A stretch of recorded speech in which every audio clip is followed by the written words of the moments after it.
What is up, guys? You know who it is. It's your allies behind enemy lines. Ryan and Joy coming at you thoroughly behind enemy lines in Cowboys territory, bringing you the latest and greatest in Washington football news. And I'll tell you what, lately it's been pretty great. Before we get into it, make sure you're subscribed here on YouTube. Ring that notification bell so as soon as we drop our latest video, you are notified so you can hear our up-to-date with all the happenings around the Washington football team. Make sure you're subscribed over on Apple iTunes, like, rate, review, subscribe, all that good stuff. Get us up to the top of those charts as high as we can go. Joey, it's been a nice little victory week. Yeah, climb it, baby. Just like Washington's been doing, climbing all week. Playing that victory trombone all week long. Three straight weeks now of playing that victory trombone. I hope you're not running out of air. Hope those lips aren't too chapped from playing that victory trombone, baby. It's got to be sweet. How you been so far this week, bud? I've been good. Like you said, we're getting close to winter break, as you know, I work in schools, as some might know. So that's always a good feeling, light at the end of the tunnel. Plus, our Washington football team is tied for first place and on the ups and ups, as you said. Just like us, we want to rise those charts, as you said. Our Washington football team is. So I have plenty of air. I'm ready to blow this victory trombone all the way through through the draft. That's how long we need to do. We can keep this going. I'll blow it forever. That's the kind of blowing I like to do. Attaboy, all right, that's what I'm talking about. If you guys missed it, we jumped on with Parker Hamlet over at the Washington Brawl. Had a fun time with him, chatting with him. That was on Tuesday. I believe the episode dropped on Wednesday. So if you haven't got a chance, go ahead and check it out. Go ahead, give him a like and a follow over there on Twitter and on his iTunes as well. Again, it's Washington Brawl. It's fun sitting down, talking with him, talking with another Washington football fan. Hopefully we'll get him on here in a couple weeks and you know, kind of keep you know, helping each other out with content, things like that. It's always fun to include somebody else. So this week we got our preview show. We are going against the San Francisco 49ers, or for the next couple weeks, the Arizona 49ers, because they are playing in Phoenix. My old hometown. They're actually be playing where I graduated high school, the stadium. Shout out. So that's kind of crazy. The last couple times we've gone to Arizona, as far as Washington is concerned, hasn't been too pretty. That's when we've been playing the Cardinals. We were there a few years ago. Kirk Cousins throws a back-breaking interception at the end of the game to Patrick Peterson when we're on the drive. No surprise there. And obviously earlier this year, we go there and get smacked up and down the field pretty good by Kyler Murray and company. But we are facing the San Francisco 49ers, who are rather beat up. They're slowly but surely getting some of their guys back. It's the Trent Williams revenge game. It's the Kyle Shanahan revenge game. Although I think the revenge between Kyle Shanahan and Washington kind of went out the window when Jay Gruden got fired. So we'll see. No, you don't think so? Heck no. Heck no. Do you think it goes up to Dan Snyder? It goes all the way up. You know, he made a comment last year, I think it was. This just got me. And you know, I've always, Kyle Shanahan's kind of guy. I kind of like him when he was with us, but I guarantee you, if I hung out with that guy, I wouldn't like him. I guarantee you, I'd probably make fun of him a little bit, and he would get upset, and I would expose his insecurities, and because he has them, and you hear it all the time in the media, and his need for gratification and whatnot. And but he did say something last year around the tune of, I don't remember the quote exactly, but the only thing good about that organization, or my experience there, was I got to work with my father. And you know what, we won a division while you were there. You know, we had a resurgence of an offensive strategy that the whole NFL bit. You know what I mean? That with the read option, it still sees itself. You know, Lamar Jackson, it still sees itself in the NFL. So we had some success there, and it was a good time there. For him to go out there and say something like that about an organization, it's like, you don't talk like that about your old jobs. You know, if you got fired and canned, and you know there was some kind of big controversy, I understand that, but yeah, it speaks of character. And so after that, we have to beat them this week. Oh, absolutely, yeah. I mean, for more reasons than just that. But I think this is definitely a game that we can win, we should win, as long as we keep playing like we've been playing the last 3 weeks. Bend don't break defense. You know, it'll be tough to see if we have Antonio Gibson. Doesn't look like we will. He's listed as doubtful right now on the injury report. But as long as we have our big dogs, we talked big time on Tuesday after Monday's game, that, you know, even if we don't have Antonio Gibson, we got a guy that can pound the ball with Peyton Barber. We got a guy that can catch the ball with J.D. McKissick. We saw J.D. McKissick get 10 targets and 10 catches on Monday night. Career game. It was a career high for him. Absolutely. So I mean, if we can involve him in the passing game like that, you got to assume Terry McLaurin's going to be showing a little more than he did on Monday. Although he's going to have a tough assignment going against Richard Sherman. I don't know if Richard Sherman's going to be following him all over the field. But even he's, taking a couple steps back. He's not Richard Sherman from the Legion of Boom, coming off the, I believe it was an Achilles or knee injury, hamstring, something like that. He had some kind of injury to his legs, to his lower extremities, a lower body injury, throwing it back to hockey. So he's losing a little bit there. Like I said, they are beat up. Their bread and butter is the rushing game, the running game. But I think if we have to make them pass and we get pressure on Garoppolo, it's a wrap. It's an absolute wrap. I don't think, or excuse me, no, it's gonna be Nick Mullins. It's gonna be Nick Mullins. Yeah, even better. Oh, I now that I just remembered that as soon as I said Garoppolo, as soon as I said that, I remember Mullins is playing. I think we got this in the bag. I don't want to get overconfident. I don't want to put that jinx on him, but I think this is a game that this is a must win and a should win. You sound like the Seahawks when they saw that Colt McCoy was going to be starting quarterback and Wayne Gallman back there. So I don't want to get a little too overconfident. But yeah, you brought up a lot of good points. I think we match up really well against this team. We're very similar in defensive styles. Both top 10 defenses. Now we're a top 5 defense. I don't know if you've seen the latest readings as they came out with number 4 overall defense. But yeah, I mean, the formula speaks for itself. We got to get the running game involved. You did bring up the point. We have Peyton Barber. And don't forget, we called him Peyton the Beefcake Barber early in the year because he was pounding the ball earlier in that first victory. So we know he can do it. We also have J.D. McKissick, obviously, who's been throughout this stretch of success, has been one of the key factors in that success. So I think as long as he keeps going, we're fine. And then a name that I haven't really heard of, I guess it was earlier today, Javon Leake, I guess he's coming up. I guess he's a local legend out of Maryland there.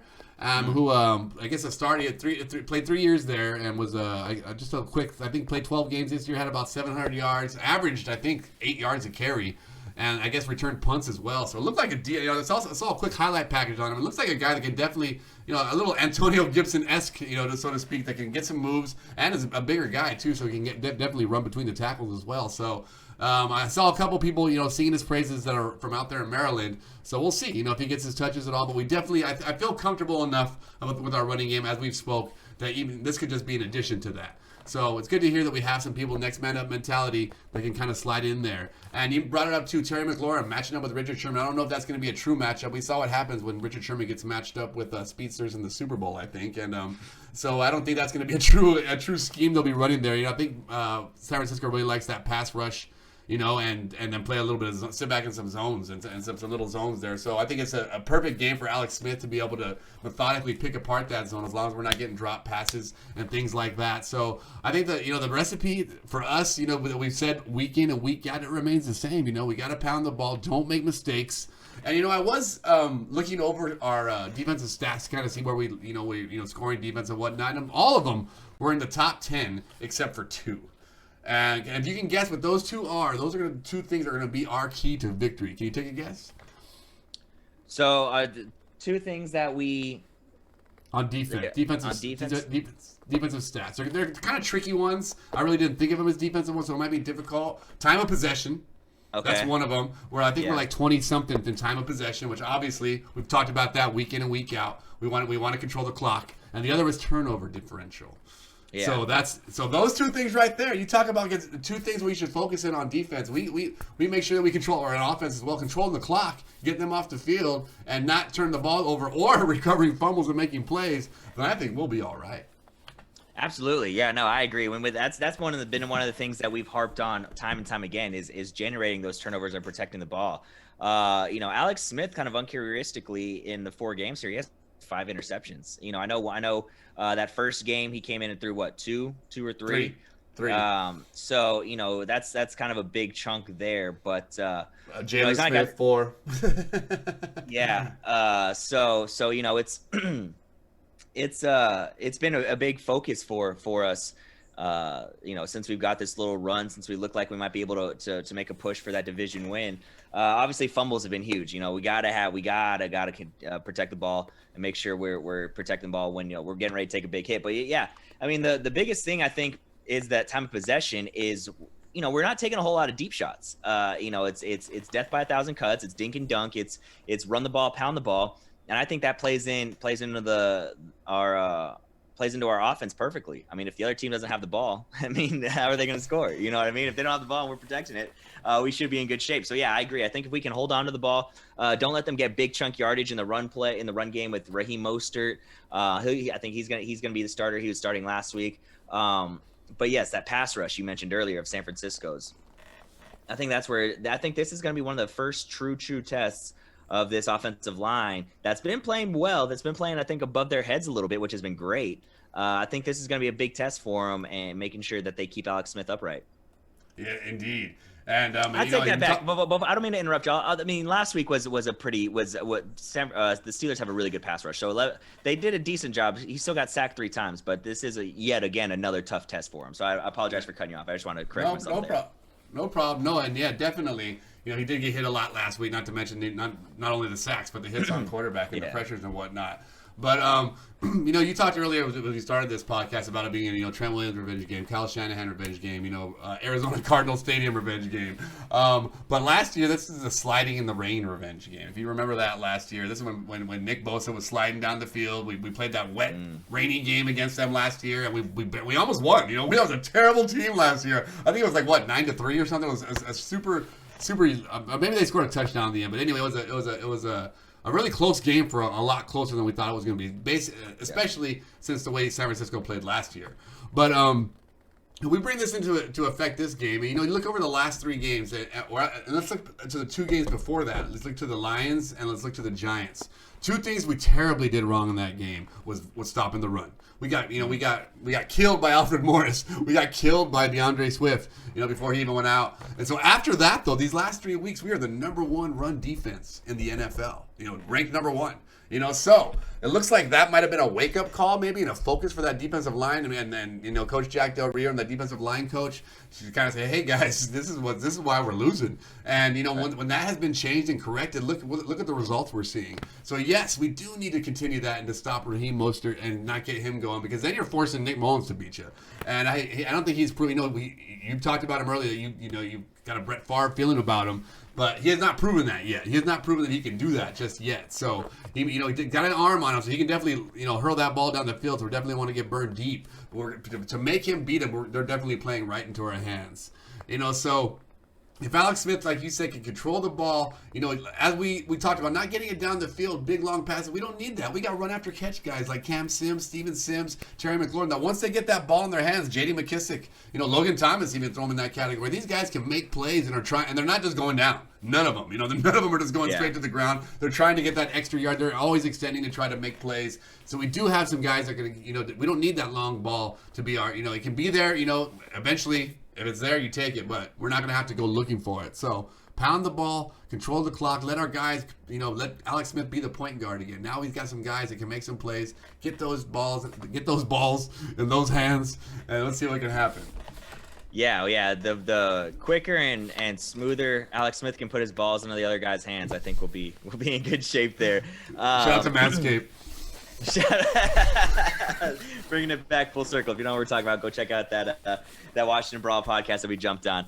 But great callback there. But no, yeah, I agree big time. I'm looking at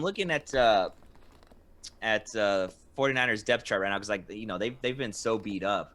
I just got to see what guys they still have out there on their defense. I mean, they still got Eric Armstead on the line there. Obviously not having Bosa or D Ford is going to be huge. Rookie, what's his name? Javon Kinlaw? Javon Kinlaw is really good. Yeah, he's good. And then as long as outside linebackers are really good as well. So they got Demetrius Flanagan-Fowles and looks like Dre Greenlaw sitting there. I got to be super honest, I'm not really familiar with a lot of their work. So we'll see how that goes. But I mean, they do have a decent offensive line too. Mike McGlinchey is pretty good. Shout out Tom Compton, Jordan Reed, Trent Williams, all 3 revenge games here. This is crazy. This is wild. We know Jordan Reed will catch it once and then go out. So he's the Deshaun Jackson of tight ends. So, yeah. But yeah, no. So I mean, that pass rush is gonna have a little bit of a tough time. Trent Williams, Chase Young. That's all I want to see. Just leave a camera on those 2. Please just leave a camera on those 2. Can we have the Chase and the Trent cam, please? That would be amazing. I would love that. Yeah, but the biggest thing too, I think, if like I said, they're gonna run zone. probably that's what they ran last week against the Rams. They got burned a couple times. Richard Sherman thought he had safety help over the top. He didn't, and so he, if Buffalo, we can find that Buffalo last week, Monday night. Or Buffalo, excuse me, Buffalo. Yes, yeah. Buffalo. That's what I meant. Buffalo. It was Isaiah McKenzie, I believe, beat him deep, and so if we can find that soft spot in the zone, I love it. Cam Sims, I think he's, like you said, he's that bona fide number 2 that we've been looking for, and Logan Thomas over the middle on the outside. It doesn't matter. I think we have the weapons to do it. This is weird for me. I know I'm the pessimist of the two of us, but I feel really confident going into this week that we can get it done. I'm just like invigorated. I'm ready to go. Like I can't wait for this game to happen. And then we'll just kind of let it see what happens. But the way we are moving right now, moving and shaking from Ron Rivera, and look, hand up. I was very critical of Ron Rivera at the very beginning. I think he's righted the ship. I think he's gotten everybody buy-in. I mean, I know he's gotten everybody buy-in.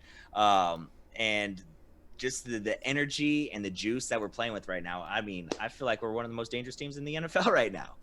Yeah, definitely. Nobody would want to play us right now. You know what I mean? If you're looking, you want to play the Week 3 Washington football team, not the Week 14 Washington football team. And I forgot which. I think it was a New England Patriot that said it. On the Good Morning football show this morning. He says he's all, stop kidding ourselves. Football season begins after Thanksgiving. And you know what? And it's true. It's go time now. Now it's all all you can do is don't get yourself out of it. The first part of the season, and which we did not do. We're still pretty much very much in it. And so it's all what we do here on out. It's every week. You treat it like a playoff game, and you have to win these games. These are the games the good teams are winning. The December winners are the ones that are playing in January. The other ones are they're going home. They're looking towards the draft. They're firing their coaches and whatnot. So it's going to be a very big game to see what this team, if we can keep this momentum going, it's going to be amazing. And like you said, the confidence, I totally see where that's coming from, because as you see, you can't say anything bad about this team the way they played. A light went on the second half of that Cincinnati Bengals game, and it has not turned off. And as long as we continue that and build off of it, and the guys are buying into it, how much attention has this team gotten in the last 72 hours? So probably more attention than it got the first half of the year. It's people are looking at the Washington football team now, and they know it. I said it before the game on Monday. After the Thanksgiving, the most watched football game of the year. A light was going to be shot. What are we going to do with it? And we did something with it. So now, what's next? We got to keep building on this. And if the guys are any way like we think they are, they already know this, and they're going to go on the field and deliver. Yeah, absolutely. Yeah, you couldn't put it better. I mean, the fact that we've played two, like you said, the most watched game of the NFL so far this year, but 2 games in the last 3 weeks, prime time, not prime time, but national TV. And, we put up dominating performances against the Cowboys, and then we come back and beat an undefeated 11-0 Pittsburgh Steelers team that looked like, the belle of the ball. I mean, it's put us on the map for sure. And like you said, the thing that I love the most is it's such a good mixture of young, hungry talent, and then the veterans to kind of like rein them in and make sure they stay focused, and to kind of show your Alex Smith, your Ryan Kerrigan's, the guys that we mentioned time in and time out. I even throw Brandon Scherf in there as a veteran. But then you have your young, hungry talent like your Cameron Curls, your Chase Youngs, your Terry McLaurins, your Antonio Gibsons that are they've won their entire career. Definitely with Terry McLaurin and Chase Young, they've won their entire career. They don't like losing, and they're gonna they're trying to get back to those winning ways. And if they're the ones that can be the building blocks to get this franchise, in the right direction, they want to do that. So that's another thing I see. Whether right or wrong, that's just how I feel about it. So I think it's great. I can't wait for it. Like I said, I'm looking forward to it. Last week, I forgot to give my pick against the spread and the total. I would have taken Washington. I would have taken the 7.5 points. I don't know about the total. I can't remember what the total was. But this week, I think we're going to win outright. We're catching 3 points. That's great. So give me the 3 all day. As far as the score, I think this is going to be like a 2013, 24-17. I think it's going to be not super high scoring. So the total's at 43. I'll take the under there. I can agree with that. Good defenses. 2 good defenses that are going to slow things down. And looking over at the, as you brought up earlier, the Monday night game with Buffalo, Cole Beasley had a huge game that night. And coming out of that slot. And how Alex Smith, and you're talking about little, quick passes out of the slot to Cole Beasley. How Alex Smith loves to get the ball there, and that has Steven Sims' name written all over it and J.D. McKissick. So we can just mimic that, you know, maybe we will put a lot more points up than 20, but I think you're pretty safe. There was a good defensive struggle, but they shall be exposed. Biggest thing we need for Steven Sims is just to hold on to the ball, man. Catch the ball before you start running. But no, I think you're 100% right. I mean, Cole Beasley, he found the soft spot in the zone over and over again. I think he had like 100 yards receiving before the half. So I agree. That's a great point that we almost missed. I'm glad you brought it up. Yeah, that slot position, especially with Terry McLaurin and then the way Cam Sims has been playing on the outside. I mean, you've got to be conscious of that. And, you know, we mentioned Logan Thomas, too, finding the soft spot in the middle of the zone. I mean, I feel good about it. Then we can start building off play action. You know, just when things start going our way, like they have a way to like really start rolling. And the best thing too, you know, we talk about a flip switched in I would say that a switch flipped in the second half of Cincinnati. You know, we got down big against Pittsburgh on Monday, but I was a little I mentioned I was a little, you know, down. I was like, all right, this is gonna be a loss. But then hey, that second half came out and I felt like we were right back in it after we get a score. You know what I mean? So like Did you know we're the number one second half team in the NFL? Really? Plus well, 89, it makes sense. Plus 89 point differential with the number one. So yeah. It kind of makes sense because of like the Lions game. Obviously this past week. The Cardinals game. The Cardinals game. The Cowboys Thanksgiving Day game, you know, it scored a ton of points. So that makes sense. You know, that does make sense. That's awesome though. I mean, that's coaching right there. That's coaching.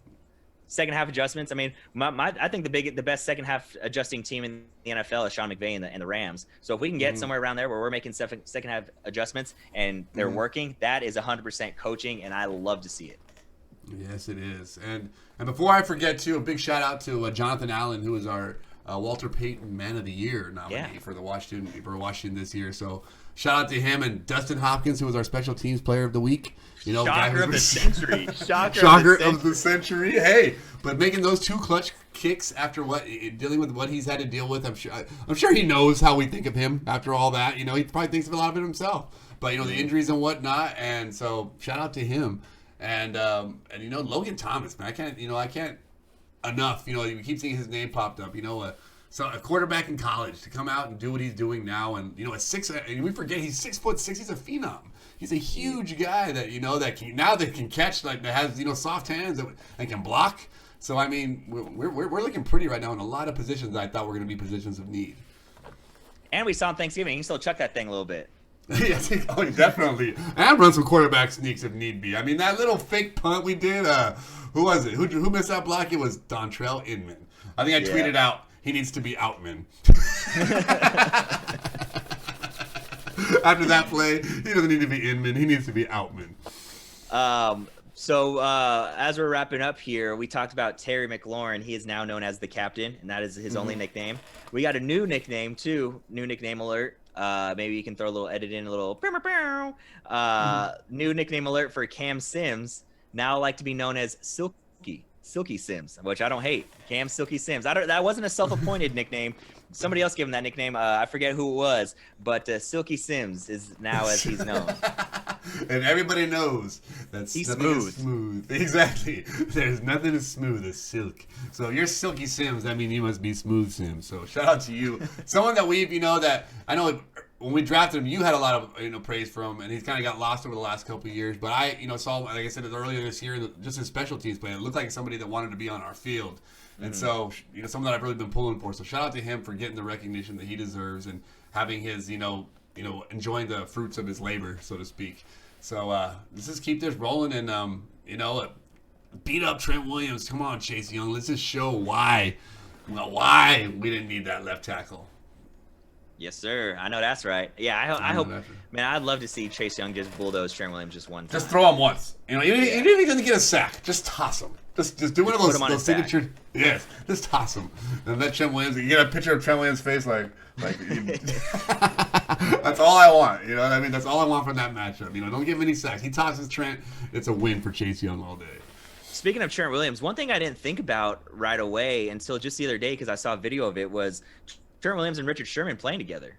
Remember after that playoff game where Trent Williams he went and open hand punched him in the face, or open slapped him in the face? I've totally forgot, didn't even think, they're playing on the same team now. I mean, I'm sure they squashed that beef or buried the hatch or whatever, but I totally forgot about that until about a week ago. Yeah, Yeah, that was that. Yeah, I wanted to slap around every Seahawks fan and every fan after that game too. So I don't blame Trent for that. But especially that was the Richard Sherman yelling at what's his name, Michael Crabtree year. So that was the year that we know he was. He had a lot of boisterous in his voice. So yeah, it's crazy they're playing together, but they're both gonna lose together this Sunday. I know that's right. Awesome. Well, I don't have anything else. Joey, you got anything else while we wrap this up?